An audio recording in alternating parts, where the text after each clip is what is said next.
What is good before, hereafter? I was here before, I'm here now, and I'll be hereafter. What's up, y'all? Out in nature. Sun's going down, as y'all can see. Just went sun gazing, had a good little workout. Right now I'm just been walking around barefoot. And now I'm just chilling, kind of meditating. Not even really meditating, just sitting here. Kind of just taking it all on in.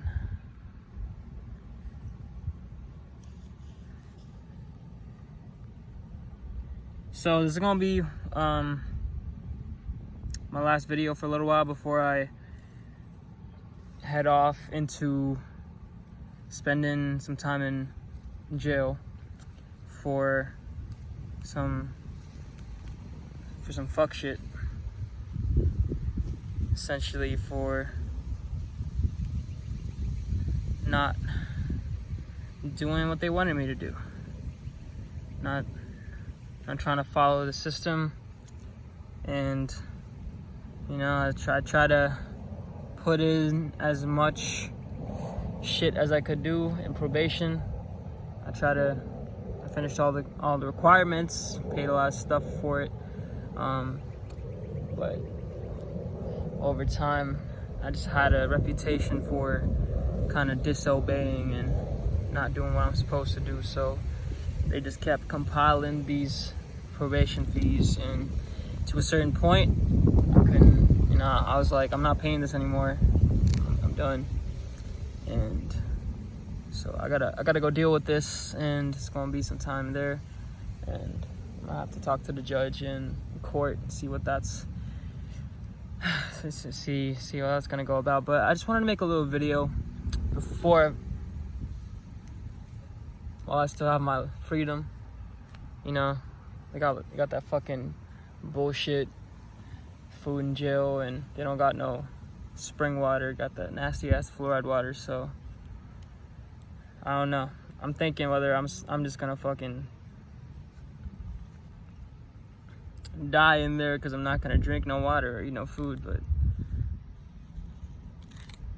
maybe I'm just gonna put up with their shit for however long in jail and eat that food and drink that water. But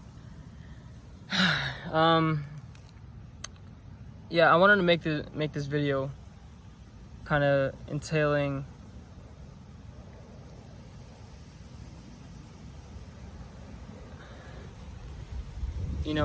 power versus love, because with all the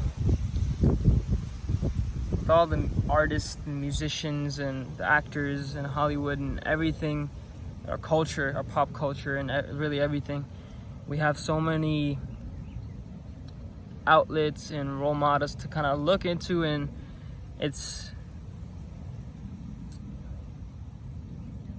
it makes us think that we need something that we don't already have, and we need to achieve status and power so that we can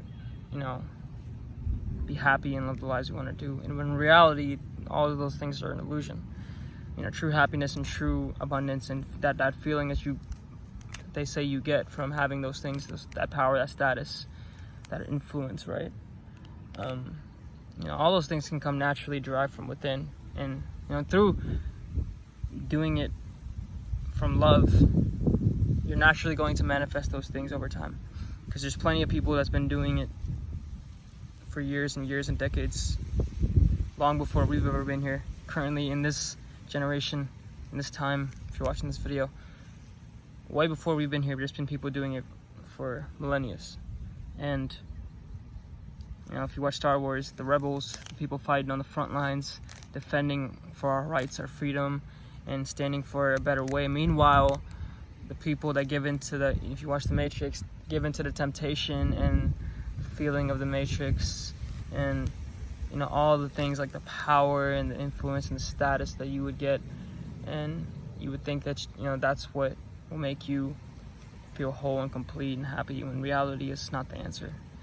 It was all an illusion, it was all distraction, it was the Maya, it was the front, it was the spell they casted over your mind to subconsciously program you, to make you think that that's what you needed. In reality, the power was with you all along. You just had to rediscover it through spiritual practices and eating to live and not living to eat. What does that mean? That means eating foods like superfoods and plant-based, alkaline, high vibrational foods.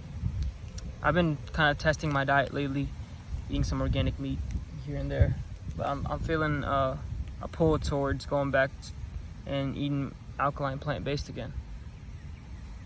Just by the way it made me feel, and detoxing and everything, and fastings. So I'm looking forward to getting into that. And even with everything that's happening with my life right now, I'm not a victim. I don't see myself like that. And if you're in any sort of predicament where something's happening in the system where they want you to be broken, right? They want you to think that you don't have any power, that you're weak, that you can't do anything about it.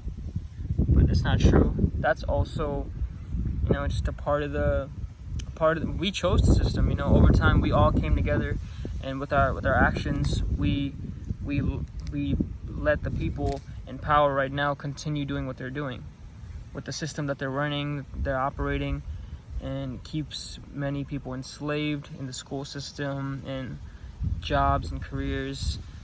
It's Babylon. And I believe that Babylon is falling, and together, when we stand together, and many people are awakening around the world right now as I speak, we are coming together, and I can see it in myself, I can feel it in myself, the shift that's happening within me. Things are happening, things are changing, and the system that's been operating is getting really bad. It's gonna get really, really bad, and it's happening really right now. It's getting really bad, and I don't think that there's any way that we would not awaken to what's happening, and the system will fall inevitably, one way or another. It happened throughout history, so it always does happen. We've gotten to this point in our civilization, and having the current freedoms that we do have, where even 100 years ago there's so many freedoms that we didn't have that we do now. So I'm grateful for those freedoms, and this in my life, and this time that I'll be spending in confinement with my freedoms kind of taken away from me, it's going to be a good opportunity for me to go more within, because I've been to jail a few times. I've been kind of a troublesome kid over the past few years, and I got myself in situations that I was exactly at the right time, at the right place for it to happen, and the universe needed for it to happen. So I'm gonna be spending this time in confinement to kind of go within and have some silence. And to me, it's not really a terrible thing. Aside from the food and the fluoride water, it's almost like a deprivation tank. Getting that time to yourself. We won't be getting sunlight, so that kind of sucks. I love the sun. Melanin and vitamin D and cancer fighting properties the sun gives us. The sun is just amazing. The sun gives life, so I won't be getting sun. That's another thing. So no nature, but it's only for a short period of time. There's people that spend their whole lives in confinement, enslaved, locked up in the system. So I'm always grateful for having the freedoms that I do have. So it's only temporary, and I'm gonna see it as a way to learn something. And you in your life should also, I see that you should also approach that same mentality for whatever it is you're going through. It's a learning opportunity, it's a growth opportunity for you to see something you never saw before. Without the pain and the suffering and the opposition, we wouldn't really have an awakening. There would be no awakening. There would be no reason to awaken. So it's also there for a reason. It's been there throughout history, throughout time. The opposition of love. It's always been there. And people who aren't in the vibration of love, you know, you also serve your place. You know, you have a reason for being here. So to serve as the opposition. But again, it's all about what type of life you want to live. Because if you do choose that path, you know, you're inevitably gonna get what you're manifesting. And that's gonna be karma. So, you know, do your research, learn about these things. They're real. But yeah, I just wanted to make a quick video, kind of have a little last tribute before heading out. But more videos will be to come soon. I was here before, I'm here now, I'll be here after. Thanks for watching.